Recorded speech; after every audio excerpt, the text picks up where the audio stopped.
Hi friends, welcome to GV shaving shop. இன்றைக்கி நம்ம இந்த சேனலில் என்ன பார்க்க போகிறோம்னா, ஃபஸ்ட்டு பார்த்திங்கன்னா நான் வந்து வீடியோ போடவே பார்த்திங்கன்னா 1 மந்த் மேலேயே ஆயிடுச்சு.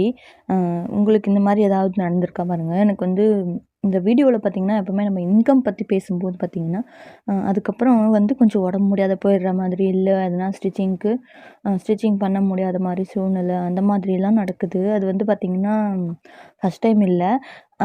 எங்கள் வீட்லேயுமே கூட பார்த்திங்கன்னா எங்கள் சிஸ்டருமே சேனல் பார்த்துட்டு தான் இருக்கிறாங்க. அவங்களுமே நான் அந்த மாதிரி இன்கம் சொல்லும்போதெல்லாம் கூட சொல்லுவாங்க, "எதுக்குடி இதெல்லாம் வெளியே சொல்லிகிட்ருக்க, இதெல்லாம் சொல்லக்கூடாது" அப்படின்னு சொல்லுவாங்க. நான் இருந்தாலும் பரவாயில்ல, நம்மளை பார்த்து மற்றவங்களுக்கு மோட்டிவேட் ஆகுமே அப்படின்ற மாதிரி தான் நான் சொல்லுவேன். இந்த முறையும் இதுக்கு முன்னாடியும் நடந்திருக்கு அதே மாதிரி. நான் இன்கம் சொல்லும்போது பார்த்திங்கன்னா அதுக்கடுத்து என்னால் தைக்கவும் முடியாது, வீடியோவும் போட முடியாது, ரொம்பவே ஹெல்த் இஷ்யூ வரும், இல்லைனா எங்கன்னா தொடர்ந்து வெளியே போகிற மாதிரியான இது வரும். அதனாலே பார்த்திங்கன்னா நான் அந்த மாதிரி இன்கம் பற்றி வீடியோ இனிமேல் சொல்லக்கூடாது அப்படின்ற மாதிரி இருந்தேன். இப்போ மறுபடியும் நான் வந்து சரி சேலஞ்ச் வீடியோ மாதிரி போடலாம், அது நம்மளுக்குமே ஒரு மோட்டிவேஷனாக இருக்குமே அப்படின்னு சொல்லிட்டு சேலஞ்ச் வீடியோ ஸ்டார்ட் பண்ணேன். அது ஃபஸ்ட்டே சேலஞ்சே நான் போட்ட பிறகு பார்த்திங்கன்னா அதுக்கப்புறம் பார்த்திங்கன்னா சுத்தமாக ஸ்டிச் பண்ணவே முடியல. ரொம்ப பெரிய ஹெல்த் இஷ்யூ மாதிரி வந்துடுச்சு. சுத்தமாக மூச்சு விட முடியாத மாதிரி, ஒரு வீசிங் ப்ராப்ளம் மாதிரி அந்த மாதிரி வந்துடுச்சு. சுத்தமாக மிஷின்லேயே உட்கார முடியல. 1 மந்த் பார்த்திங்கன்னா ஃபுல்லாக பிரேக் தான். எப்போனாச்சும் ஒரு வீக்கில் ஒரு ப்ளவுஸ் 2 ப்ளவுஸ் ஒரு வீக்குக்கே அப்படி தான் தைச்சிட்டு இருந்தேன். சுத்தமாக வந்து தைக்கிறது ரொம்ப கஷ்டமாக இருந்தது. அதுக்கப்புறம் பார்த்திங்கன்னா அதனாலே பார்த்திங்கன்னா நான் உங்களுக்கு வீடியோவே போட முடியல. இப்போ இந்த வீடியோவில் நான் எதை பற்றி ஷேர் பண்ண போகிறேன்னா, நம்ம வந்து வீட்டில் தைக்கிற டெய்லர்ஸ் கிட்ட பார்த்திங்கன்னா நிறைய கஸ்டமர்ஸ் வந்து என்ன பண்ணுவாங்கன்னா, ட்ரெஸ் வந்து கொடுத்துட்டு நம்ம ஸ்டிச் பண்ண பிறகு நம்ம சொல்கிற அமௌண்ட் கொடுக்கவே மாட்டாங்க. அவங்க பார்த்திங்கன்னா அவங்க இஷ்டத்துக்கு பேரம் பேசிட்டு நம்ம அதை அக்செப்ட் பண்ணியிருக்கவே மாட்டோம். இருந்தாலும் அவங்க பார்த்திங்கன்னா கம்மியாக தான் கொடுப்பேன் அப்படின்ற மாதிரி அவங்க இஷ்டத்துக்கு அவங்களுக்கு என்ன தோணுதோ அதை கொடுத்துட்டு போயிட்டே இருப்பாங்க. இந்த மாதிரி எனக்கும் ஒரு கஸ்டமர் வந்து பண்ணாங்க. இவ்வளோ மோசமான ஒரு அனுபவம் தான் நான் உங்கள் கூட வந்து ஷேர் பண்ணிக்க போகிறேன். இந்த மாதிரி ஒரு அனுபவம் உங்களுக்கு இருக்கா அப்படின்றத நீங்களும் கண்டிப்பாக கமெண்ட்டில் ஷேர் பண்ணுங்கள். எனக்கு வந்து பார்த்திங்கன்னா இப்போது ஒரு கஸ்டமர் வந்து ஒரு பேட்டர்ன் ப்ளவுஸ் மாதிரி தான் கொடுத்தாங்க. அந்த ப்ளவுஸோட மாடல் கூட உங்களுக்கு வந்து பார்த்திங்கன்னா நான் உங்களுக்கு மேலே ஃபோட்டோவில் கொடுக்குறேன். அந்த மாடல் ஸ்டிச் பண்ணுறதுக்கு பார்த்திங்கன்னா நான் வந்து இருக்கிறதுலே கம்மி அமௌண்ட்டு தான் கேட்குறேன். ஏன்னா அவங்க வந்து கொஞ்சம் வருஷத்துக்கு முன்னாடியே என்கிட்ட ஆல்ரெடி தைச்சிருக்கிறாங்க. அதுக்கப்புறம் நடுவில் ஒரு 1 இயர் அது மாதிரி 1 இயர் 2 இயர்ஸ் கிட்ட அவங்க வரவே இல்லை. சரி நானும் விட்டுட்டேன். நான் வந்து நடுவில் விட்டுட்டு வேலைக்கு போனேன் பார்த்திங்களா, அதுக்கப்புறம் அவங்க வரல. அதுக்கு முன்னாடி தைச்சிட்டு இருந்தாங்க. அதுக்கப்புறம் அவங்க வரவே இல்லை. சரின்னு விட்டுட்டேன். இப்போ ஒரு 2 வருஷம் கழித்து அவங்க வந்திருந்தாங்க. சரி நம்ம ஓல்டு கஸ்டமர் தானே அப்படின்னு சொல்லிட்டு நானும் வாங்கி ஸ்டிச் பண்ணி கொடுத்தேன். அந்த பேட்டர்ன் பார்த்திங்கன்னா கைக்கு வந்து ட்ரையாங்கிள் மாதிரி இந்த சாரீ கிளாத் எடுத்து வைக்கிற மாதிரி. அவங்க கொடுத்ததில் வந்து வெறும் சாரீ கிளாத் மட்டும் வச்சுருந்தாங்க. நான் வந்து இவங்களோட சாரியில் வந்து ஒரு மெலிசான பார்டர் இருந்தது. அதுவுமே பார்த்திங்கன்னா அந்த ட்ரையாங்கிளுக்கு சுற்றி நான் வந்து கொடுத்துருந்தேன். அது மாதிரி ஒர்க் பண்ணியிருந்தேன். அப்புறம் நெக்குக்கு பார்த்திங்கன்னா ஒரு நெக்லஸ் நெக் மாதிரி அதில் வந்து சாரீ கிளாத் வந்து பேட்ச் மாதிரி இருக்கிற மாதிரி நான் வந்து இதுக்கு ஃப்ரண்ட்லேயுமே பார்த்திங்கன்னா பார்டர் வர மாதிரி வச்சு தைச்சாச்சு. இதுக்கு வந்து அமௌண்ட் நான் எப்படி போட்டேன்னா 2 கைக்கு 50-50 பேட்ச், ஒரு பேட்சுக்கு வந்து 50 ருபீஸ் அப்படின்ற மாதிரி போட்டேன். 100 ரூபாங்களா. அதே மாதிரி பேக்குக்கு பார்த்திங்கன்னா அது ஃபுல்லாகவே கேன்வாஸ் வச்சு டபுள் நெக் பேட்டர்ன் மாதிரி அது. அதாவது நம்ம ப்ளவுஸில் வந்து பெரிய நெக்காக கட் பண்ணிவிட்டு அதுக்கு இடையில வந்து சாரீ கிளாத் கொடுத்து சின்ன நெக்காக மாற்றுவோம் பார்த்திங்கன்னா, அந்த மாதிரி டபுள் நெக் பேட்டர்ன். அதுக்கு வந்து நான் 80 தான் போட்டேன். 180 தான் எக்ஸ்ட்ரா போட்டிருக்கேன். அதாவது 200 ப்ளவுஸ் சார்ஜ், 180 டிசைனுக்கு போட்டு 380 தான் கேட்டிருந்தேன். அதுக்கப்புறம் 380, அப்புறம் ஒரு 50 ருபீஸ் வந்து லைனிங்க்கு, அப்புறம் சாரீ வந்து ஓரம் அடிக்கிறதுக்கு ஒரு 20 ருபீஸு. எவ்வளோ ஆகுது பாருங்கள், 450 ஆகுதுங்களா. அப்புறம் ஒரு வந்து டாப் வந்து ஆல்ட்ரு பண்ணிக்கினாங்க. டாப் ஆல்ட்ரு பண்ணிக்கிட்டு 2 டாப் வந்து ஆல்ட்ரு பண்ணிக்கிறாங்க. இல்லை, ஃபால்ஸ் ஸ்டிச் பண்ணேன். இப்போ உங்களுக்கு 380ங்களா ப்ளவுஸு, 50 ருபீஸ் வந்து லைனிங்கு, 2 சேர்த்தாங்கன்னா அவ்வளோ ஆகுது, 430 ஆகுது. ஃபால்ஸ் வந்து ஒரு 70 ருபீஸு. ஃபால்ஸ் 20 ரூபா வாங்கினதுக்கு 50 ரூபா தைக்கிறதுக்கு மொத்தம் வந்து 500 ரூபா ஆகுது. அவங்க வந்து என்ன வந்து போட்டு பார்த்து மறுபடியும் ஒரு தையல் போட்டு எடுத்து கொடுக்க சொன்னாங்க. ஒரு தையல் எடுத்துமே ஃப்ரீ பண்ணி கொடுத்துட்டேன். கொடுத்துட்ட பிறகுமே எனக்கு இன்னமும் கம்ஃபர்டபுளாக இல்லை, இந்த ப்ளவுஸு இப்படி இருக்குது பாருங்கள் அப்படி இப்படின்னு சொல்லிட்டு இருந்தாங்க. சரி நான் என்ன பண்ணேன், கொடுங்கன்னு சொல்லிட்டு அவங்க அளவு ப்ளவுஸும் என்கிட்ட இந்த அளவு ப்ளவுஸ் வச்சு தான் நான் தைச்சதே. அந்த அளவு ப்ளவுஸ்லேயும் இதுலேயும் வந்து வச்சு நான் காமிச்சேன். வச்சு காமிச்சது பார்த்திங்கன்னா நான் இப்போ லூஸ் பண்ணி கொடுத்துருக்கிறது எக்ஸ்ட்ரா தான் இருக்குது. இப்போ வந்து அளவு ப்ளவுஸில் வந்து ஆர்ம் ஹோல் 9 தான் இருக்குன்னா, நான் இப்போ அவங்களுக்கு லூஸ் பண்ணி கொடுத்த பிறகு 9.25 இருக்குது. அதே மாதிரி தான் பாடி லூஸுமே எக்ஸ்ட்ரா தான் இருக்குது. இப்போ நான் வந்து அளவு ப்ளவுஸ் பிரகாரம் தைச்சி கொடுத்துட்ட பிறகு நம்ம தையல் பிரித்து கொடுத்தோம்னா அவனோட 1/4 இன்ச்சு நம்மளுக்கு டிஃப்ரெண்ட் வரும் இல்லைங்களா? ஒரு தையல் எடுத்தோம்னா அந்த அளவுக்கு அவங்களுக்கு வந்து ஒரு தையல் எடுத்து கொடுத்ததுக்கு கையுமே 1/4 இன்ச்சு லூஸ் வந்திருக்கு, உடம்புமே 1/4 இன்ச்சு லூஸ் வந்திருக்கு. இருந்தாலுமே இல்லை எனக்கு டைட்டாக தான் இருக்குது அப்படின்னாங்க. இங்கே பாருங்கப்பா, இதுக்கு மேலே நான் இதில் என்ன கரெக்ஷன் பண்ணுறது எனக்கு தெரியல. நீங்கள் கொடுத்த ப்ளவுஸ் பிரகாரம் நான் தைச்சி கொடுத்துருக்கேன். இதுக்கப்புறம் வேறு என்ன கரெக்ஷன் எதிர்பார்க்குறீங்க? இதுக்கப்புறம் நான் என்ன லூஸ் பண்ணணும்னு எனக்கே புரியல அப்படின்னு சொன்னேன். நான் இப்போ லூஸ் பண்ணி கொடுத்ததே உங்களுக்கு அளவு ப்ளவுஸ் விட லூஸ் தான் இருக்குது இப்போது அப்படின்னு சொன்னதுக்கப்புறம், சரி பரவாயில்ல இந்த வாட்டி கொடுத்துருங்க, நான் ஒரு வாட்டி அட்ஜஸ்ட் பண்ணி போட்டுக்கிறேன் அப்படின்னாங்க. அப்படி அட்ஜஸ்ட் பண்ணி போட்டுக்கிற அளவுக்கு அது அந்த அளவுக்கு மோசமாக ஒன்றும் தைக்கவே இல்லை. நம்ம வந்து அளவு ப்ளவுஸ் பிரகாரம் நம்ம தைச்சி கொடுத்துட்டோம். அவங்க அளவு ப்ளவுஸ் எப்படி இருக்குன்றது அவங்க நம்மகிட்ட போட்டும் காட்டலை. நம்ம கேட்டாலும் அதை பற்றி அவங்க காதிலே வாங்க மாட்டுறாங்க. அதாவது நிறைய பேர் இப்படி தான் இருக்காங்க. நம்ம வந்து நீங்கள் வந்து தைச்சது சரியில்லை அப்படின்ற மாதிரி நம்ம மைண்டில் ஃபஸ்ட்டு ஒரு இது ஃபிக்ஸ் பண்ணிடுறாங்க. நம்ம தான் சரியாக தைக்கல, சரி நம்ம அட்ஜஸ்ட் பண்ணின்னு போகணும் அப்படின்ற மாதிரி ஒரு நினைப்பு நம்மளுக்கு வரணும். அதுதான் அவங்களோட எய்மு.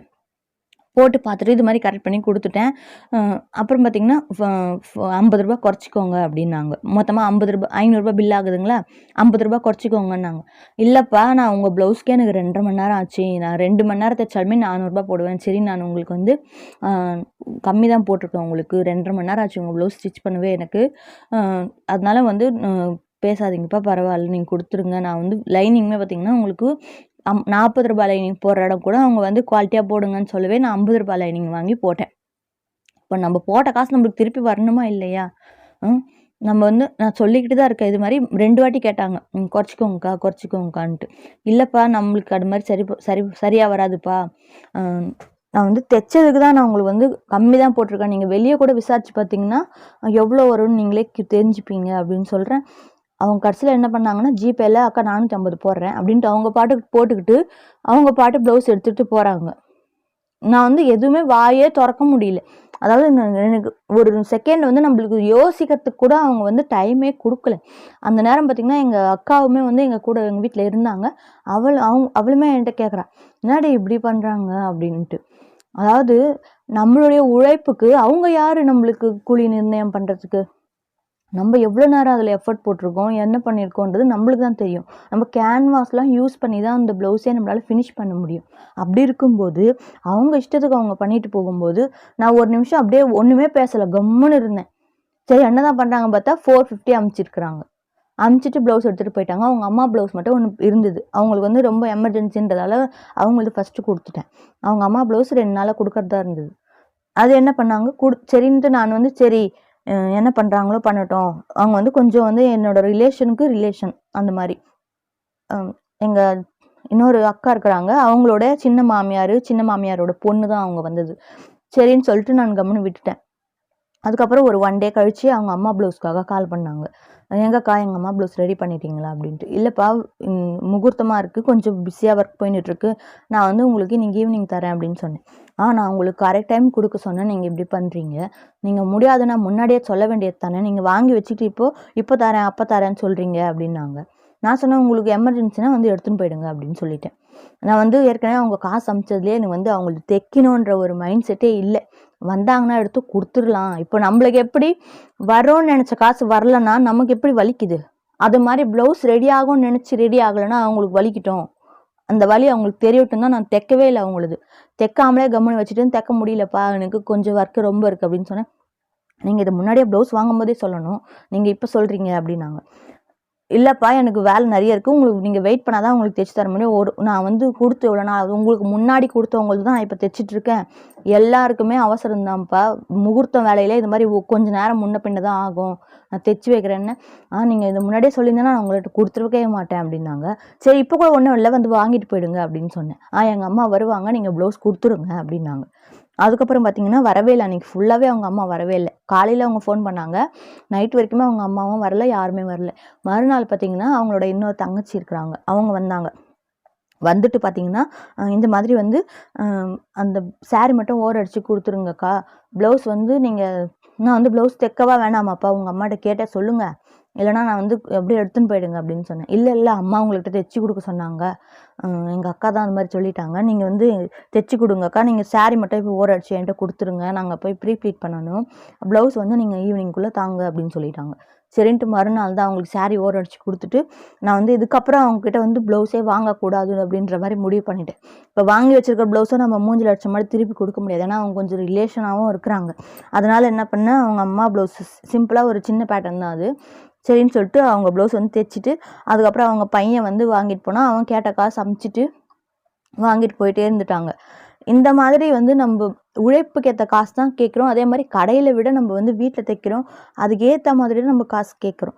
அதுலேயுமே இந்த மாதிரி ரொம்ப வந்து ரூடாக இருக்கிற கஸ்டமர்ஸ்லாம் வரும்போது நமக்கு வந்து ரொம்ப டென்ஷன் தான். ஏற்கனவே நம்ம வந்து ஒரு முகூர்த்த நேரம்னும் போது நம்மளுக்கு நார்மலாக தைக்கிற ப்ளவுஸுங்க விட அன்றைக்கி வந்து ஒர்க்குமே கேட்குறது எல்லாமே ஒர்க் ப்ளவுஸாக இருக்கும். அதுக்கேற்ற மாதிரி நம்மளுக்கு அதிகமான ப்ளவுஸும் தைக்க வேண்டியதாக இருக்கும். அந்த நேரம் நம்ம வந்து ஏற்கனவே டென்ஷனாக தைச்சிட்ருப்போம். அதில் இந்த மாதிரியான கஸ்டமர்ஸ்லாம் வந்தாங்கன்னா அதனால தான் நிறைய பேர் பார்த்திங்கன்னா இந்த டெய்லரிங் வேலையை விட்டுட்டு போகிறதுக்கு காரணமே அதுதான். ஏன்னா இந்த மாதிரி பண்ணும்போது நமக்கு ஏன்டா இதுக்கப்புறம் நம்ம இந்த வேலையை செய்யணும்னா இவங்ககிட்டலாம் நம்ம பேச்சு வாங்கணும்னு இருக்குதா அப்படின்ற மாதிரி தான் நம்மளுக்கு ஒரு மைண்டு வருது. இந்த மாதிரி கசப்பான அனுபவம் உங்களுக்கு நடந்திருக்கா அப்படின்றத கண்டிப்பாக சொல்லுங்கள். அந்த மாதிரி இடத்துல நீங்கள் எப்படி ரியாக்ட் பண்ணுவீங்க? நான் வந்து பார்த்திங்கன்னா மறுநாள் தான் நான் அன்றைக்கி ஃபுல்லாகவே எனக்கு சரியான கோபமாக இருந்தது. அவங்க ப்ளவுஸ் நம்ம வேணும்னே தைக்கக்கூடாது, அவங்க ஃபோன் பண்ணட்டும், அந்த நேரம் நம்ம பேசிக்கலாம், இப்போ எப்படி உங்களுக்கு இருக்குது அது மாதிரி தானே எனக்கு இருந்திருக்கும், நம்ம கேட்கணும் அப்படின்னு நினச்சேன். சரி அந்த பொண்ணுக்கிட்ட அதனால தான் நீங்கள் வேணா இப்போ வந்து எடுத்துகிட்டு போயிடுங்க அப்படின்ற மாதிரி தான் நானுமே கொஞ்சம் ரூடாக தான் பேசினேன். அதுக்கப்புறம் பார்த்திங்கன்னா அந்த பொண்ணு காலும் பண்ணல, மெசேஜும் பண்ணல. அவங்க வீட்டிலேருந்து தான் வேற ஆள், அவங்க அம்மா வீட்டிலேருந்து அவங்க தங்கச்சியும் தம்பியும் வந்து தான் வாங்கிட்டு போனாங்க. இந்த மாதிரி ஒரு மோசமான கஸ்டமர்ஸ் உங்களுக்கு வந்திருக்காங்களா அப்படின்றத கண்டிப்பாக கமெண்ட்டில் சொல்லுங்கள். இது வீடியோ பார்த்ததுக்கு தேங்க்ஸ் ஃப்ரெண்ட்ஸ்.